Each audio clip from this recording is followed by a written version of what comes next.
Remember the shock and horror of Pearl Harbor? The Pacific Fleet suffered severe damage, thrusting America into war. What if I told you the story wasn't over? What if just a few years later, the roles reversed? Welcome to today's video on Operation Hailstone, a day that brought America vengeance and marked a turning point in World War II. What propelled the U.S. to carry out such a devastating operation 3 years after Pearl Harbor? This video unravels the truth behind one of the most destructive operations America carried out during World War II. Watch the video until the end to discover how the U.S. Navy carried out such a dangerous operation and the outcome. Following the attack on Pearl Harbor, the United States declared war on Japan, marking its official entry into World War II. Over the next 3 years, the Allied forces launched several attacks on the Imperial Japanese Navy, varying in intensity. Since the start of World War I, Japan has occupied certain islands in the Pacific Ocean. However, it was not until 1939 that Japan started building a military base at Truk. Initially, Japan used the Truk Lagoon to house the 4th Fleet of the Imperial Japanese Navy.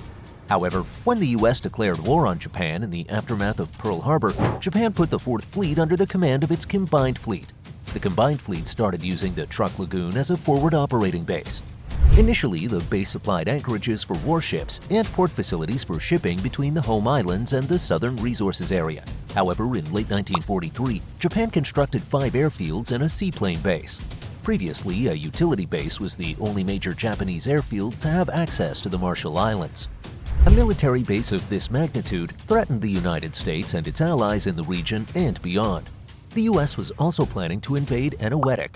However, the aircraft and the fleet present at Truk could interfere with and hinder this crucial operation. Moreover, the base was responsible for resupplying aircraft to battlefields such as Rabaul, where the Japanese Imperial Navy and Allied forces were at war. Hence, a base as dangerous and sophisticated as the Truk Lagoon could not be allowed to continue its activities. With the horrors of Pearl Harbor and vengeance in mind, America decided to teach the Japanese a lesson. Despite the critical importance of the base to the Japanese, they poorly defended it against land attacks. Until late 1943, Japan had neglected to reinforce defensive measures, and even when they took defensive actions against a potential U.S. invasion, they implemented far too little for a sophisticated attack. To begin with, the U.S. carefully scouted the area using its U.S. Marine Corps PB-4Y-1 Liberator reconnaissance planes. Assuring the feasibility of an offensive operation, Admiral Raymond Spruance directed Vice Admiral Mark A. Mitscher's Fast Carrier Task Force, designated TF-58, to launch air raids against Truk. The operation was supposed to use 3 of TF-58's 4 carrier task groups. These groups comprised 5 fleet carriers and 4 light carriers with more than 500 warplanes. The U.S. Navy designated 7 battleships and several heavy cruisers to provide additional support. Lastly, destroyers, submarines, and light cruisers actively provided extended support to ensure success. 90 minutes before daybreak on February 17, 1944, the 3 carrier task groups were already moving into their positions to launch air raids. Truk was taken entirely off guard when they launched their first fighter sweep. It was as if the devastation and horror of Pearl Harbor had come to hit the Japanese with karma. The radars installed at the Truk base could not detect the low-flying planes, resulting in a devastating start to Operation Hailstone. The outdated Mitsubishi A6M0 planes of the Japanese fleet could not cope with the highly sophisticated U.S. Navy fighter pilots in their Grumman F-6F Hellcats. As a result, the U.S. achieved massive success in their initial strike in the early hours of February 17th. Soon after the initial attack, it was time to take out the critical ground facilities of the Japanese fleet so they could not retaliate. For this purpose, the TF-58 used torpedo bomber and dive bomber squadrons.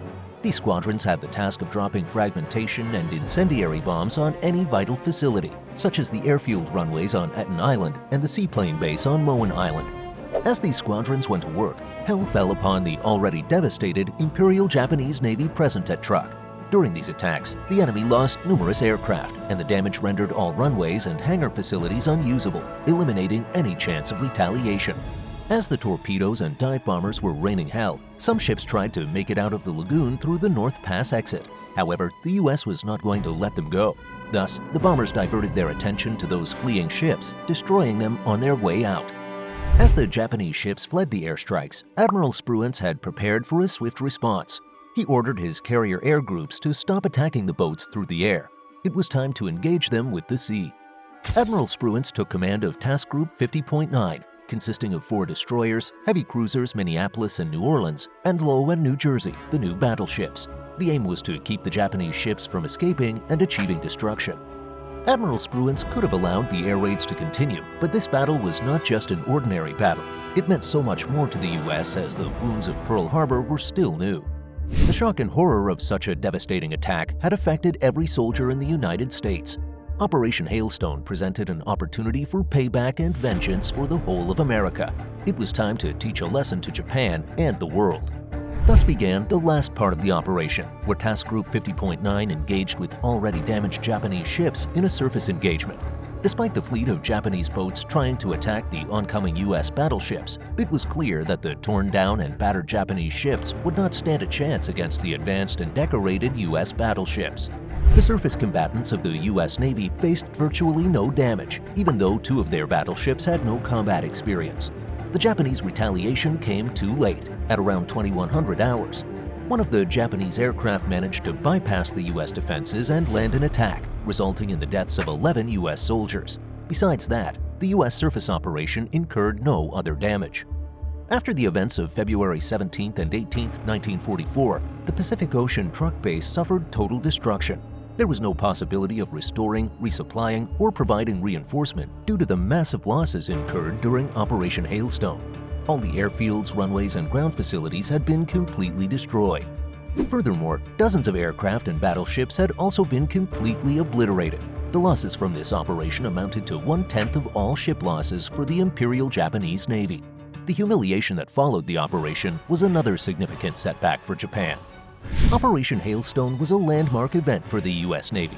The United States Navy had successfully used its carrier task groups against a highly decorated enemy.